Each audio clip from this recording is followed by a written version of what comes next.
গরুকে যদি আমার হিন্দু ভাইয়েরা তারা যদি মা বলে মানে, গোমাতা বলে যদি মানে, যদি সেটা যদি আমরা খাওয়াতে যদি তাদের কষ্ট হয়, আমরা সেটা খাবো না। আমার একটা সম্প্রদায়ের মানুষের কষ্ট হবে, আমরা সেটা কেন করতে যাব? আমি এই এমন মুসলমানদের স্যালুট জানাই যারা হিন্দুদের কথা ভেবে এই কথাবার্তাগুলো বললো।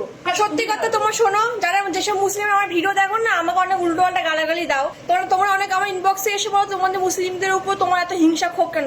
আরে আমি হিংসা ক্ষোভ কেন থাকবে? আমার মুসলিমরা তো আমার কোনো ক্ষতি করিনি, আমাকে প্রথম থেকে অনেক সাপোর্ট করেছে, অনেক ভালোবেসেছে। আমি কিছু মুসলিমদের কথা বলি যারা আমাকে উল্টো পাল্টা কমেন্ট গুলো উল্টো পাল্টা গালাগালি দেয়, কিন্তু এইসব মুসলিম যেসব কথাবার্তা বলা যেসব মুসলমানরা আছে না উচ্চ কথা বলে, তাদের জন্য আমি স্যালুট জানাই যে এত ভাবে আমাদের হিন্দুদেরকে নিয়ে। আর বাংলাদেশে আমি দেখেছি এমন অনেক জায়গা রয়েছে হিন্দু মুসলিম ভালোভাবে রয়েছে, একসাথে রয়েছে, মসজিদ আর মন্দির পাশাপাশি।